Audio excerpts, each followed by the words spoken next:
How he is again. Well, it's winter's really here with the days getting dark before dinner time. I hope you're all keeping well, and thank you for watching my videos in record numbers and sharing them in record numbers and helping to grow the tribe in great numbers and so on. And it doesn't go unappreciated. Believe me. Thank you very much for that. I just watched Dave Cullen's latest video. We'll win this in the end. I think it's his best video so far, and definitely the best one to send out to your normie or borderline normie friends to get them to, well, maybe not wake up, but at least to plant the seed in their minds. This is what this is about, planting seeds. That's what I've been doing for the last 10 years. And it's remarkable how many of the seeds I've planted have actually come to fruition. And that's why I planted them, because I told people going right back a decade when I first started talking publicly about the psychopathic control grid, it was to get people ready for the times that we're living in now. And the baton has been taken up by people like Dave and others who've taken it to the next level. And it's sort of like, it's not that I'm glad to see it all pan out, but I'm happy to see that lots of people are handling it a lot better than they would have or would have had they had stumbled into this bizarre world we live in today, had it not been for these videos and people like me that have been out there telling you about it. It's good to see that sanity has been saved in many people who were feeling alone or pulling their hair out. And it's not it's I was just talking to someone on the internet there yesterday, and they made a very good point. This woman said that the Biden chart of him winning on election night, with the sudden bizarre leap that came out of nowhere over Trump's counts, looked like the climate change graphs where they show increased temperatures. And it just dawned on me, not only is it like the climate change graphs, it's also like the COVID graphs. And this is what we have now. We have a generation who've been brought up educated to believe statistical information has more validity than truth. So for that reason, a graph that's obviously flawed is always true because it comes from an official source. The graph has become almost like the government or the official source, the globalist source, mainstream media source. Any graph presented by them is sacrosanct in the eyes of the so-called educated today. That these graphs are like religious scripture that cannot be doubted or questioned. In fact, it's heresy within, and we see so many of these things, like it's heresy to bring up the fact that the Biden vote suddenly took a bizarre jump during the night when Trump was clearly winning in all states. It's heresy to extend Al Gore's hockey stick graph back to the medieval warming period and show that it was actually warmer in a time long before, when humans were around, long before mass industry and heavy global agriculture. It's heresy to point out that if you put the true deaths of COVID next to things like the rate of infection and show that there's no comparison between them, it's heresy. It's heresies. And these are the new heresies. You saw my video yesterday where I talked in Ground Room 313, where I talked about Origin of Alexandria, where the first proclamation was to develop a working text that would be the foundation of the Vatican, and it was about heresies, challenging heresies. Anything that isn't in the official script is heresy. And that's how educated people today are with graphs. They see these graphs and they see any question of these graphs as forms of heresy.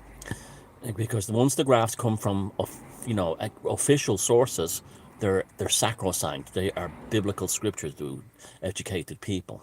And this is the problem we have today. We have educated people who are stupid. There was even an article today in The Economist about this, how you have people coming out with graduate degrees who just are unemployable. They are absolutely unemployable. And it's been a well-known secret for decades, not decades, but years now, within top financial and many other corporations, that they secretly don't like hiring people with PhDs and master's degrees anymore. Is because they can't think. And they companies like PricewaterhouseCoopers will accept, even for top management positions, a high school diploma as being enough. And that's because they don't believe that the more educated, this myth that the more educated you are, anymore makes you a polymath. What's happened with mainstream education is it's become highly specialized, and the specialization in degrees and in graduate studies has led to people who can tell you there's 75 genders, but they wouldn't know which end of a screwdriver puts a screw on a wall. And that's just one analogy. They can't do other things. They can't think on the fly and so on, because they've held up their college professors, who are usually nut jobs, and Marxist nut jobs, as gods, that infallible gods. And their whole time in academia was to satisfy the high priest, the professor that was overseeing their final exams and their papers. So that's what's driving a lot of this great reset thing that Dave talks about in this video. Educated idiots. Unfortunately, they don't make up the mass of the population, so we're lucky. But but you see how the media operates. The RT here in Ireland will always have a professor or something on. Some of these people, like you read some of the op-ed pieces in the RT website, written by professors at University College Galway or University College Cork. They always go around the campuses and they pick out some lefty professor who writes about the world, and it's just the psychobabble word salad of a madman or a mad woman. And it's because they're a professor. It's the word of God. It's sacrosanct again. So watch that video by Dave and share it around. It's definitely his best one yet, because it kicks all the right buttons, but it also offers a way out of it. And this is a time that we know we're facing the adversary. We know what they are about, but we know what we have to do to undermine their plans. Now, the title of this video about the Prussians. Now, those of you who've been following my work for a long time know that years ago I made a film called From Prussia with Blood. And I toured, I'll put a link to that in the bottom here, and I toured around England and Ireland promoting this concept, this Prussian thing, which was also central. It wasn't central, but it came out of my research for the book Walpurgis Night, which I wrote. And in Walpurgis Night, one of the things I discovered was that interference within German daily life by Prussian aristocrats really is what led to the growth of the Third Reich. And the establishment as what it became. And even the Allies knew this, and that's why they dissolved the political entity of Prussia at the end of World War II and removed Frederick the Great's statue from Berlin. And this is important stuff, and I want you to listen to this, because this is not the first time that an individual like Klaus Schwab has shown up. I would wager and bet money that he comes from Prussian aristocracy, either not directly or he's from a bastard love child from them. And I'll explain that in a bit, but let me get to the thing first, right? When I was doing the research for Walpurgis Night, it was very frustrating, because you had the growth following the Franco-Prussian War, really is when it started in the 1880s. A genuine folkish agrarian folk movement took root in Germany and in German cultures. A return to the forest, a return to the nature, a return to the wilderness, and a return to the folk ways of the past. It was kind of like the Luddites, but not anti-technology. Just the thing was that the folk, the spirit of the people and the spirit of the landscape are just as important as industry. And this became extremely popular and led to the first growth in paganism that we've seen since the fall of paganism in the Middle Ages. The last fall, which ironically happened in Prussia, the last fall of paganism, the Eastern Prussia, the Prussia on this. It gets complicated, but I'll explain it. And the fall of that. Now, this was going along fine until aristocrats got involved. and then steered it off all kinds of funny ways towards things like anti-Semitism. The Irish Folkish movement didn't care about Jews. It didn't care about religion. It didn't care about politics. It was purely a folk movement. It was when the aristocrats got involved, they turned it into the whole thing with racial purity and all this stuff. That was all developed in castles by Prussian aristocrats who'd infiltrated and taken over these movements. And this is a very good description of the Prussian mindset is in the James Coburn movie made by Sam Peckinpah called Cross of Iron, one of the best war movies ever made. And it's told from the viewpoint of German soldiers on the Russian front losing and having to sort of retreat back to Germany. And there's a scene in it where the actor David Warner, or Derek Warner, whatever his name is, he gives this speech to James Coburn. He says, it doesn't matter. It doesn't matter who wins or loses this war, or if the communists take over Russia. He'll still go back to his Prussian castle and still be a lord. They never lose, and that's a lot. There's so, what you call that, they hit the pulse there, Sam Peckinpah, in that scene. And it's a very good war movie. I'd suggest you watch it. James Coburn should have got the Oscar, but they don't give Oscars to movies like that.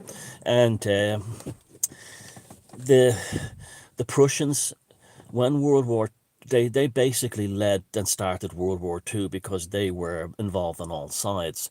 Now, and when World War II ended, Prussia was dissolved by the Allies as a political entity. But the Prussian aristocrats still existed. They just didn't have their kingdom. Now, how Prussia came about was, Prussia was a collection of duchies and small robber baron kingdoms that some of them were in the Balkan area, not set between sort of like Danzig and St. Petersburg, and there was other parts of Prussia that were in central Germany, particularly around the Hesse region, and they were called Prussia, or the people were ethnically Prussian or saw themselves as culturally Prussian. Very different than the rest of Germany. That's why so many Americans of German descent exist. A lot of them were Franconians and Bavarians who emigrated to America to get away from the Prussian control of Germany. They didn't like the Prussians either. Now, the Prussian is the stereotype of the German with no sense of humor, like a robot, the caricature you've seen through history. Now, we all have loads of German friends. We've all been to Germany. Sligo has a huge German expat population, and the Germans that live around here are the coolest people you'd ever meet. They're Bavarians, they're Hessians, they're from Baden, they're from everywhere, from Hamburg, but they're none of them fit the stereotype of the German hard robot. But those types do exist. I've met them in business, actually, funny enough. No sense of humor, they're like robots. And that's the Prussian mentality. It's like a mind virus as much as it is a kind of an aristocratic thing or a cultural thing. It's like a mind virus. Now, how it developed it's a very interesting story. Prussia, as I said, was basically a disunified scattering of robber baron duchies and other smaller kingdoms around Germany, which was Germany was long before reunification. There were something like 1,000 kingdoms or something in Germany. And an individual called Frederick the Great, well, Frederick II, who was heir to the throne of Prussia, the old Prussia. He was a homosexual and he had a relationship with his boyfriend, which was found out. The boyfriend and Frederick the Great became kind of like a revolutionary thing as they wanted to take over. They wanted to take it over. And the father found out, and there was no way that a royalty was going to charge their own son with treason. You'd never see Prince Charles charged with Prince William with treason.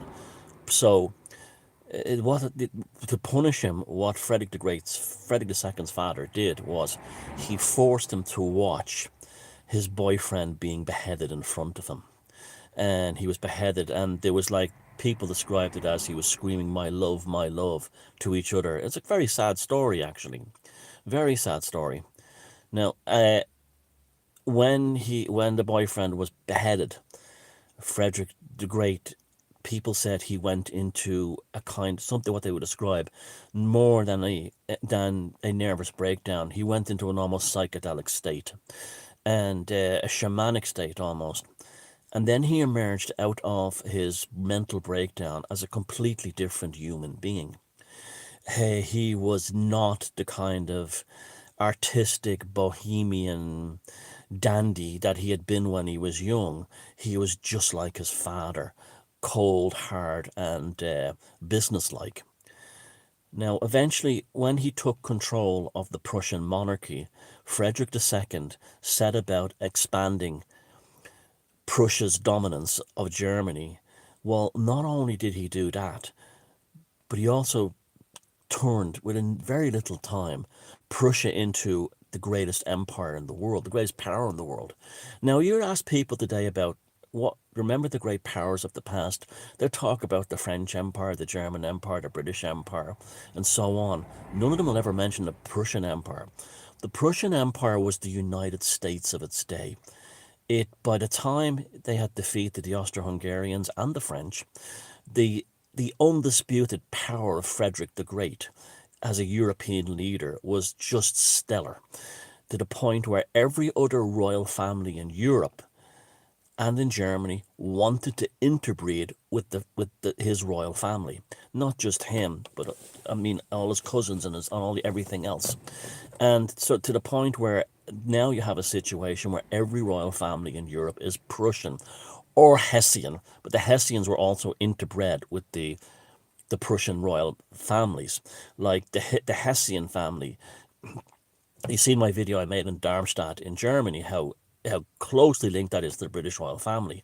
And they are one and the same. This is why the British royal family are. This is why the royals of Europe became obsessed with Germans and interbreeding with them, because they saw something in Frederick II and his bloodline and his family that was special, and they had to have that blood inside themselves. And this is why I had a situation where Queen Victoria, at the time, nearly at the time of World War I, when Britain was going to war against Germany, because of these pacts in Europe. So we all know now, it's all about a population reduction thing. Again, Prussian. See, Klaus Schwab's mentality is always it shows up now and again in different ways, but it's always there.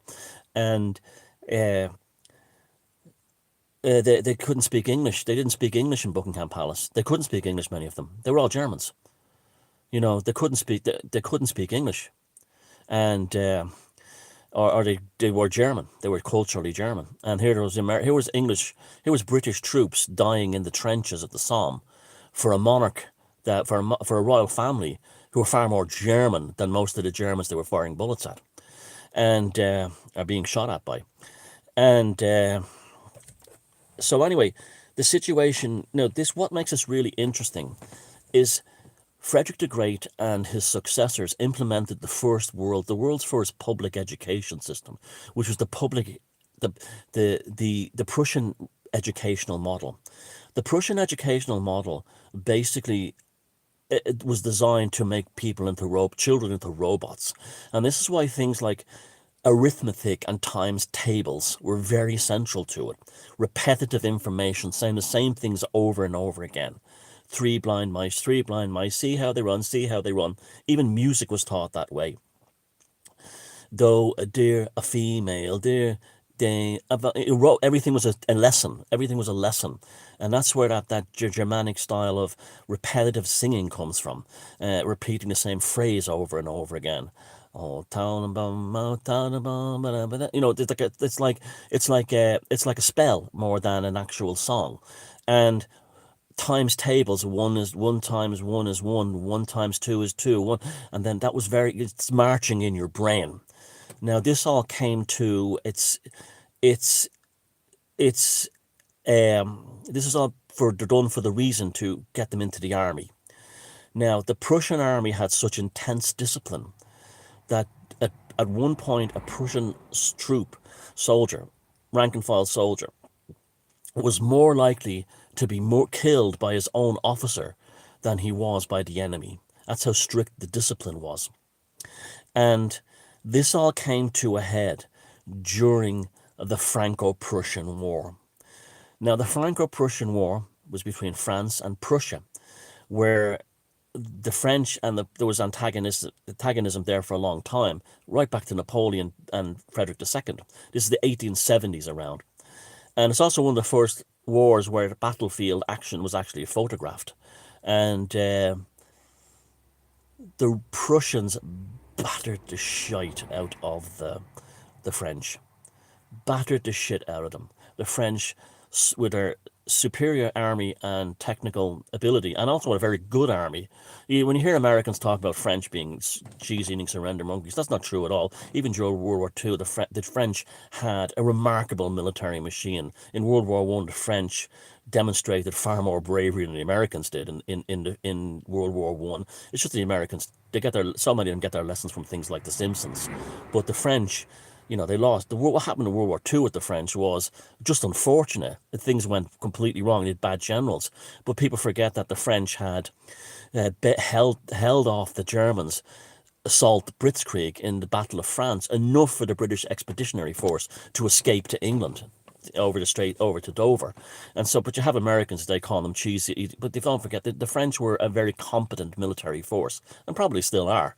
But it's just it's just the way the world is. People are not educated, really. But I've even his American college professors make jokes about the French not being, their tanks having one forward gear and 20 reverse gears and all this stuff. It's bullshit.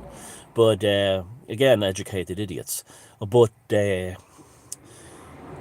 French, the rest of the world watched the Prussian destruction of the French army with amazement, the efficiency of it, the unbridled discipline, the Prussian troops.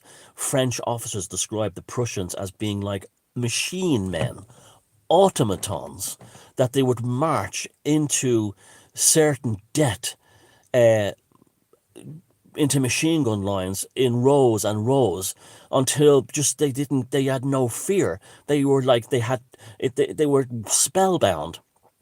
Now, it soon dawned on all the other European powers and the Americans and everyone else that the reason why the Prussians' troops were like this was because of the Prussian education model. This was part of their own Great Reset back then. And they looked at that and says, we want a piece of that action. And that's when all over the world, formal public education sprang up. Education was seen, the Prussian model was seen as the method and means to make humans into robots so the elites could control them more effectively. And this is why here in parts of these, in the mountains up here, right? Now the mountains that are up here are so remote that in the 1890 map of this area, it's still not mapped. The Grand Survey of Ireland did not map parts of those mountains, and it says unknown lands, even as far as the late 1800s. But there were people living up there. The first things that they put up there, the British did put up there, when they were running the country at the time, was to build public schools. And you'd be going along, you'd be cycling along or walking along some unbelievably remote mountain pass, and you come across in the middle of nowhere a little public school that was built in 1890. And that was seen, that was the Prussian, that was the Great Reset of its time.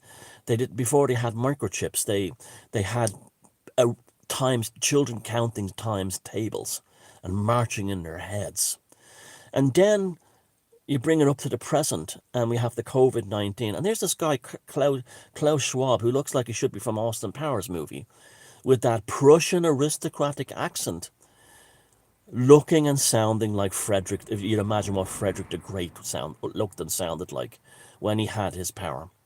It's a little absurd, it's a little silly, but when you have power, money, and influence, that's a silliness, and that absurdity doesn't matter. And to hear him talking about reprogramming the human race, it's just like the old days of the Prussian education model and Frederick the Great and the discipline within the Prussian army. And the same enamored obsession with him, googly-eyed obsession the aristocrats have with Klaus Schwab and the World Economic Forum is exactly the same as what they had back in the 1700s with Frederick the Great and the growth of the Prussian Empire. And so many things now make sense that didn't make sense before. Electric cars have been around for 100 years, and in the 1970s they had the technology to make really good electric cars that could compete with combustion engines. And I actually think electric cars are a fantastic idea if batteries can be safely recycled and so on. I think the electric car is a fantastic idea. I mean, excuse me, but there was always the joke: when's the electric car coming? When is the electric car coming? Well, the electric car didn't come because they didn't have the global technological grid. They only were going to give the electric car to the citizens if they could be driven by Google and take away our independence. And the same thing with this leisure society. When I was a little kid, I can remember shows on TV, the future shows about the future, all talking about the great leisure society that was coming. That in the future everything would be leisure. There'd be big leisure centers where people would, play video games and and all this kind of stuff. And now they're talking again about the Great Leisure Society. There's Dave points out in his document, in his latest video, there was a program here in RTNR and all about the Leisure Society. Again, they weren't going to give it to us until it became controllable by Google. Once they knew where we were going, and they could feed us the leisure that they wanted to feed us and how they wanted to feed it. The Prussians are back. But they always lose. They always fail in the end. And that's the thing you take from this. But the Prussians are back. And Klaus Schwab, I've been warning about this for 8 years. I said, beware the Prussians. They are not gone away. And now you have a situation where the Prussian royal family wants to be accepted again and get its baronial lands back. All tied in with this. You were always made to fear the ones that weren't really on the radar or in the sights. And the Prussians were always in the background like a psychic cancer. The Prussian aristocrats now were always in the background like a psychic cancer, waiting for their chance to make automatons and machine men once again. And that's because they have no souls. And it goes back to whatever happened to Frederick II when he had that experience after watching his boyfriend being beheaded before him. And this is why it's a deeply spiritual battle. It's good to see other things. I mean, there's great education in the occult happening now. You look at Styx, Hexenhammer 666, and he's the best political analyst out there, I think, for American politics. And at the same time, too, he's an occultist. You see how it's the spiritual battle is always happening, and it's something that's these people don't have souls. These technocrats, these pedo technocrats, looking for their utopian, their Internet of Things, don't have souls. You look at Bill Gates; he doesn't have a soul. There's no soul there. And all these other types, there is no soul. And it's just like Dave says in that video, they hate us because we do. I remember I think it was Alan Watts, the Scottish one, saying, I was on a show a few times years ago, saying that if you ever meet or become close to these aristocrats, they don't know how to behave around you. They're completely uncomfortable around ordinary people. That's why they're sheltered from us, and we're kept the distance. So we've always been socially distanced from them, And I remember talking to someone who worked in a golf resort in Scotland. I don't know which one, but the royals used to go there, and he said the thing that struck him was that they're not human. They have a little speech that they're told to give to the plebs, like, "Oh, it's a good day today." And funny enough, he said Prince Philip was the most human of all of them. He was the one that could walk up to ordinary people, and this is like fascinating stuff I found at the time. He was the one who could walk up to ordinary people and talk to them like in a conversational manner that was ad lib. But the rest of them couldn't. They'd have oh, jolly good day, lovely show. Oh, that's a beautiful, that's a very nice coat you're wearing. You were told to say things like this, and then you said, yes, so Your Royal Highness, how's your handicap today? And do you think you'll have They couldn't talk to you. But they said Prince Philip could. And people have worked for the royals. And that's a funny thing, because Prince Philip has been declared kind of a monster in many ways. And I've read his biography, and He's definitely one of those types of privilege. But isn't it interesting how he's never been allowed to be made king? He was only allowed to be the consort of the monarch. It's almost like he was given a secondary role. And maybe they looked at him and said he's far too human. Let's maybe. And I'm not defending him or his lifestyle or anything like that. But I just always found that interesting, where the rest of them are all like, like, yeah, so, would you like to go for a something? They're like this, and that's the Prussian. That's the Prussian robot that can't.